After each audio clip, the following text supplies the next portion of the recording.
The Star and D'Amico Show brought to you by cheapesttshirts.ca. Need blanks for your next event or club? Check out cheapesttshirts.ca. No minimum order, free shipping over $350.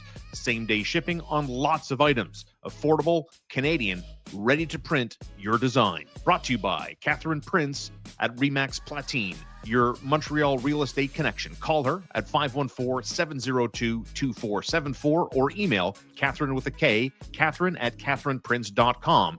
If you're looking to buy, sell, or invest with confidence, Catherine Prince, your key to the city's property market. Brought to you by McLean's Pub. Looking for a lively downtown spot with great food and atmosphere? Come to McLean's Pub on Peel Street. Classic pub eats, plenty of beer, and all the sports on all the screens. Grab your friends and make McLean's your go-to place tonight. Brought to you by Cabletel, your full-service telecom partner for business and home. From structured cabling and phone systems to Wi-Fi, cameras, and alarms, Cabletel keeps you connected, secure, and performing at your best. Your partner for the future. It's Cabletel. Hi, I'm Audrey. My parents, Chuck and Evie, are too busy caring about your pets, so I'm here to remind you to check out a family-owned store, Little Bear Pet Supplies. Can you believe it's been there for almost 30 years? They know that your pets are family too, and they've made shopping easy this holiday season, with fun toys and healthy treats that you won't find everywhere. They even offer fast home delivery, and my brother and I sometimes help too. Please shop local this year. Thanks, Audrey. Come visit us at 4152 St. Catherine Street West, littlebearonline.com, or find us on the Uber Eats app. Happy holidays, everybody, from the Star and D'Amico Show. Wishing you and your family nothing but the best for the holiday season as we move into a brand new year. The march to 13,000 plus subscribers is well on as we march down the path towards becoming the number one Montreal Canadiens podcast in the podcast space on YouTube or wherever you get your audio podcast platforms. Thank you so much for your ongoing support. Make sure to like and subscribe for daily Habs content. Marco D'Amico, good to see you again. Happy holidays, my friend. How's it going? It's going really well. And yourself? Fantastic. Good to be seen. Good to be heard. Good to see the Montreal Canadiens on the come up here. Very much in the mix of things in the aftermath of Marco's scoop. Phil Deneau is, in fact, a Montreal Canadian. But what does this mean from a weekend filled with news, with a couple of injured players and their timelines now put on LTIR? Of course, we're talking about defenseman Caden Gooley, and we're talking about forward Kirby Dach. What does this mean for the salary cap as it relates to the Montreal Canadiens specifically, Marco? Let's talk cap gymnastics as this team and its fan base, perhaps hoping for more trades to come. How does this affect the future maneuverability around the Canadiens now? Well, once the Canadiens made the trade for Phil Deneau and sent down Jared Davidson, they were about, I think, $700,000 over the salary cap, $788,000 over the salary cap. But understand that they're running a 23-man roster at this point. Mm-hmm. So their maximum amount. What does that mean? Well, that means the Canadiens went over the cap, and either they had to send a player down or they had to put one of their injured players on long-term injury reserve. You would only put a player on long-term injury reserve if you go over the cap. If not, you just leave them on injured reserve, IR, and when they come back, they come back. So what happened? Caden Gooley and Kirby Dach. Why am I blanking? Kirby Dach, the K's, are both injured, but due back in January. Kirby Dach early January, and Caden Gooley sometime around mid-January. Yeah, mid to late January. And there's a specific reason why the Canadiens used those two, because I had questions about this. Why not Patrick Linea? Because he has a higher salary. So the first answer to that question is the LTIR rules changed this year. Mm-hmm. So you don't get the full player's salary when you put them on LTIR as a benefit. If it's temporary, you only get a maximum of $3.8 million. Only if the player is out the whole season do you get the full benefit. And we both know here, and all of us watching, that fortunately Caden Gooley is coming back this season, and so is Kirby Dach. Yeah. So the reason why they went with the two Ks here, the two, Kirby and Caden, is because they're coming back the soonest. Right. What does that mean? When they come back, the Canadiens will have to send down two players, be it by waivers, be it by, there could be a trade. We'll get into all that. But when those two players come back, the Canadiens will have no choice but to shed $2 million, which means they'll be $1.7 million under the salary cap by the time those two injured players come back. Mm-hmm. But there's a caveat here. The Canadiens will accrue salary as that continues to happen between when Kirby Dach comes back, because he's the first one due back, and the trade deadline. Right. Which means that the amount of salary cap that you see on a daily basis will actually become bigger and bigger and bigger and bigger and bigger as they get closer to the trade deadline. And so the Canadiens will have much more flexibility than it looks like right now. The other aspect of this, and I think this is what we need to really talk about, is when you look at the Canadiens' overall projected cap space, they have they've continued to accrue cap space. Remember, cap space is counted daily. Right. So if you're at this point right now, eventually the Canadiens are going to send, like, for example, we'll see what happens with Jake Evans, but eventually Owen Beck will be sent down. Mm-hmm. Eventually, when Caden Gooley comes back, the Canadiens will have to make a decision: trade Jaden Struble or send down, at least temporarily, send down Adam Engstrom. Yeah. Those two moves would save the Canadiens $1.8 million. $1,800.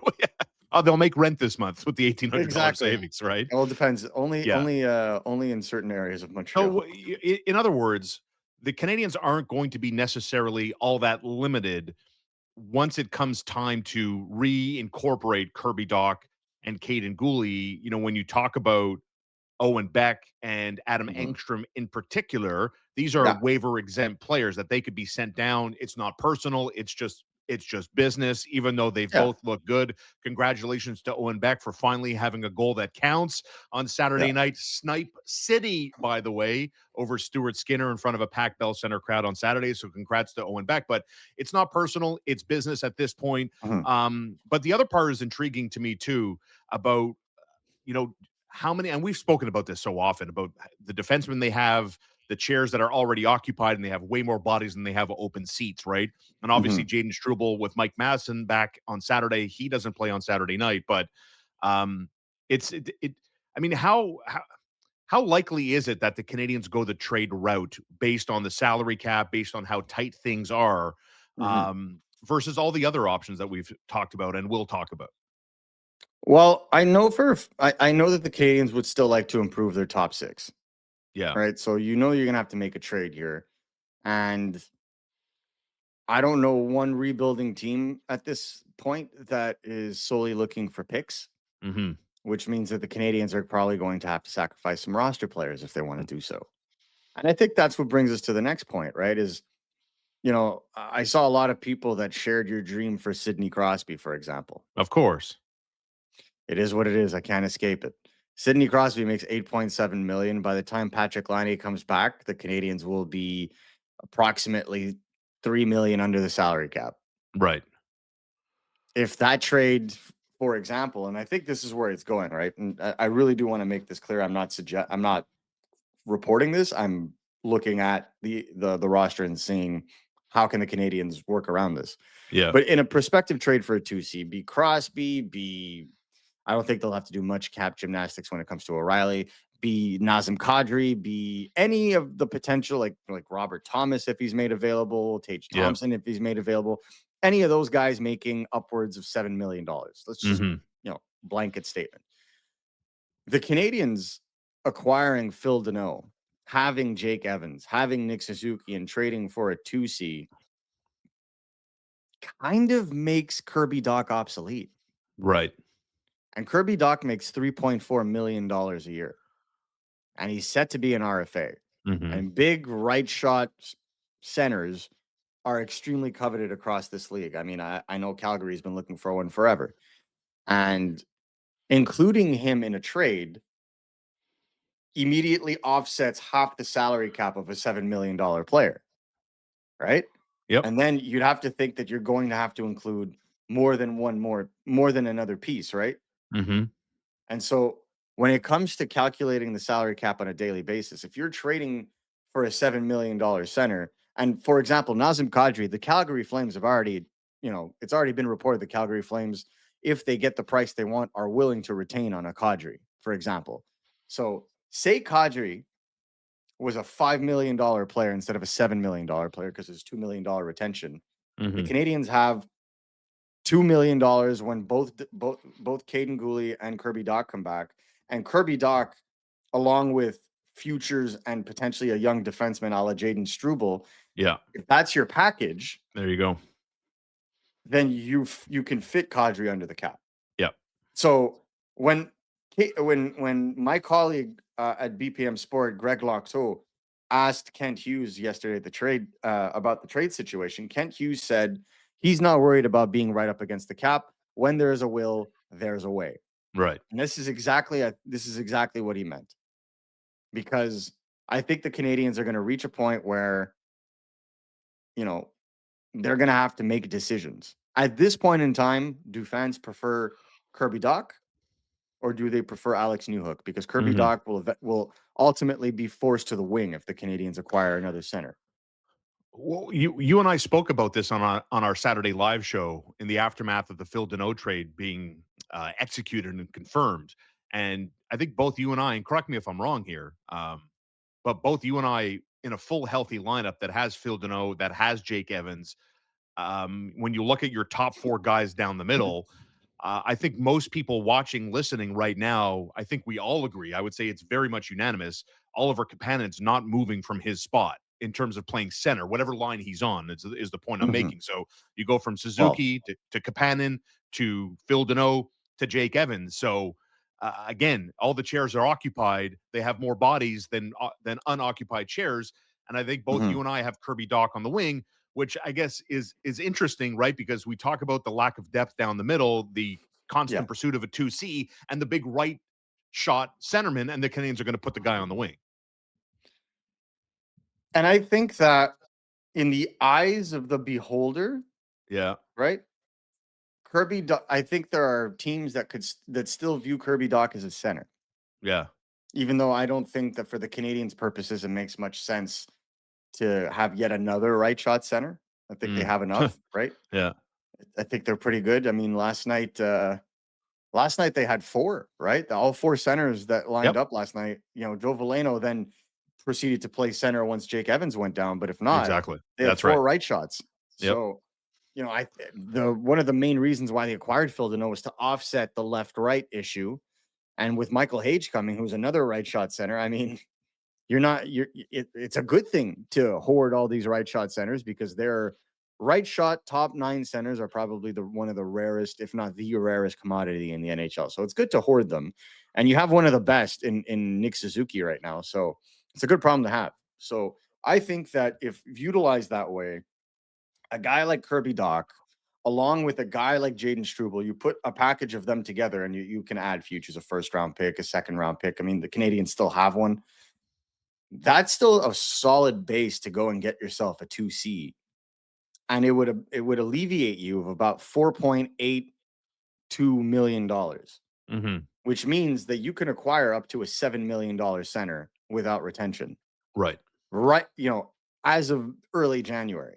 So the idea that the Canadiens acquiring Phil Deneau has limited them from being able to make other trades is, as we've just pointed out, not true.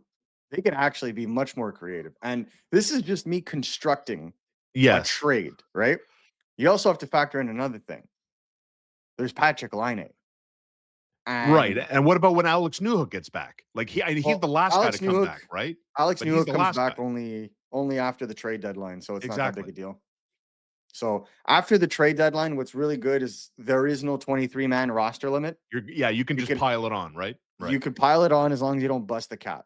And then when you get into the playoffs, well, the playoffs is a completely different well thing. said.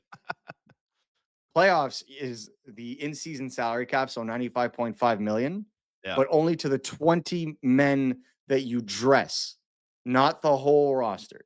Yeah. And so that's a big distinction, which I think Montreal will use to a greater deal probably in the subsequent years to come as they start being more aggressive around the trade deadline when it comes to acquisitions. But Patrick Linea is an interesting one because we just finished talking about where Kirby Dach fits. Ladies and gents, where does Linea fit? Exactly. Yeah. And so would it make sense to trade Linea to Mhm. another contender with salary cap room Mhm. at 50%? Yep. I mean, And their then you power just play's you humming. Like, what does he bring to the table, right? Like, their power play's humming. Both waves look pretty consistent, as we near the midway point of the well, season. I If would even anything, add, shorthandedness is still a problem a little bit. well, It's not no, an it elite won't be level. anymore. It won't be Well, anymore. the hope being Phil Deneau fixes that, right? Yeah, well, if you have Phil Deneau, Oliver Kapanen, Yeah. and Jake Evans being the three that run your power play on two waves, and then you finish it with like a Josh Anderson, and Yeah. then your third wave, if you need a third wave, if it's like a 4 minute, then you can use like Suzuki and Slavkovsky, for example, like or Veleno as they have recently. You're fine. I think Mhm. that you're going to be the Canadians' PK numbers are going to go up. I think it's going to go up. They have to stop taking so many penalties, but I Oh, think well, that yeah. the PK percentage is going to go up. I'm not worried about that. Yeah. What I would say is, Phil Deneau is also going to help on the second wave of the power play Mhm. because now you're going to have a left shot and a right shot center that win a good amount of their face-offs start, and that's an interesting dynamic to me is that he's going to get power play time. You know this. He's going to get power play time. The Canadians are probably going to stop double shifting Suzuki and Caulfield on the second wave, and then that will kind of free things up. Kirby Doc will probably get onto that when he comes back from injury as well. So they'll have three centers, a Noah Dobson, and probably like Brendan Gallagher on the second wave, or sorry, Zachary Baldzuk on the Yeah. second wave, and then you kind of go from there. So the way I see it, Patrick Laine, who's he moving out of the lineup? Do you move him out for Alex Texier? Because to me, Texier 5-on-5 is a better player No, right speed now, at kills, man, and least. Texier has it. Exactly. Alex Newhook comes back. You have no choice but to put him into the top nine, Yeah. right? And as those players come back, not only does Laine not fit, but you're starting to push out guys like Brendan Gallagher from the lineup. Exactly. Yeah. And so if you're Kent Hughes, like I see a market where you can trade a Patrick Laine to some of these contending teams that are just looking to add, cheap offense. And unfortunately, you can't double retain anymore, or else, man. But Yeah. like, you look at some of the teams with cap space right now that are kind of able to maneuver and are going to be going deep into the playoffs and stuff, or that are in a playoff situation that could use some help. Like I wouldn't be shocked if like a team like Carolina would be interested, for Yeah. example, Right. or Mm. the Kings have cap space, they need scoring. I wouldn't be surprised if they would look into something like that, and so on and so forth, right? So, and we're talking about like daily cap space, but like their projected cap space at once you reach the salary cap, a lot of teams are going to be able to take on $4.2 million. And that only would help the Canadians at that point. So moving Line would be an option, assuming that he comes back full health and he's good to go. Like moving him would work and would liberate the Canadians to make other moves. But I don't necessarily think that they don't have to move Line. Like he's a very expensive insurance policy in case they needed some sort of offensive boost. But as we talked about just before, in Mm. the playoffs, it's irrelevant because Indeed. if he's not on your 20-man roster, he doesn't Yeah. count to the 95.5 But cap like limit. how is that, just on the other side of that, right? In the world where the Canadians think like you're just suggesting that um they want to keep that shot, they want to keep him and see how it plays out when they hopefully ride into the playoffs. How is Mhm, that going to affect someone like Patrick Laine, who I'm sure once he's rehabbed from injury, ready to go, he's in a contract year. He's not only playing this year, but he's playing for his future dollars in the mhm. NHL and his role. I mean, to leave him on ice, it's an interesting proposition for sure. I'm just wondering how the player would feel and slash react to that type of strategy if the Canadians have designs on not moving him for the reasons you outlined, right? Like playoff Yeah. time, another secret weapon. He Well, comes in because someone's gotten cold, so to speak. yeah. This is why I think a team like Carolina makes a lot of sense when it comes to Line A because first of all, it's Team Finland, basically. Like they Yeah, I know. Yeah. so many Yeah. Finns. They have the cap space. They've just recently shuffled around their ownership scheme as well. So they did have cash flow coming in. Mhm. Um, they need they need some offensive punch on the wings. I mean, right now, if you look at the Hurricanes top six, since Nietzsche's left, they were able to go and get a guy like Nick Ehlers. Well, who's Nick Ehlers' best friend? Yeah, Patrick Laine. Yeah, remember they traded Bingo. jerseys last year, right? Or he asked for a jersey Exactly. or So something like that. Yeah. exactly. So like Yeah. I could definitely see a world where, maybe because right now they're playing Svechnikov, Aho, Jackson Blake, which is a terrific first line. And then Yeah. you have Nikolai Ehlers, Logan Stankov, and Taylor Hall. Well, I Boom. think you can bump Taylor Hall to the third line with Jordan Stahl and William Carrier, and then you'd be able to have a Patrick Laine there. And then Patrick Laine, because right now their power play wave is set up as Andrei Svechnikov, Sebastian Aho, Jordan Stahl, Jackson Blake, Shane Gostisbehere.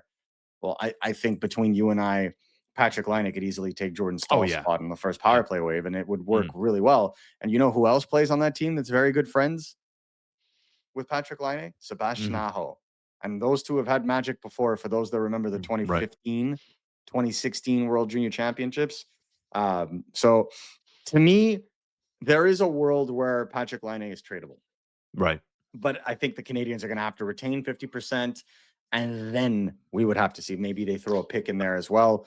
But I think that it's very doable. And I think a team like Carolina would be the kind of team to want to pick up a player on the cheap like that. And it wouldn't inhibit them from being able to do other things because they have a good amount of cap space. Like they're projected to have approximately like $8.87 million in cap space. So by the trade deadline, you multiply that by 5. So that's almost $40 million to spend. Yeah. So they're good. They're Yeah, fine. they're good. So I'm not, I wouldn't worry about that. So definitely either a package for a player, because you're going to have teams like Calgary, teams like St. Louis that are going to be looking for hockey trades Yep.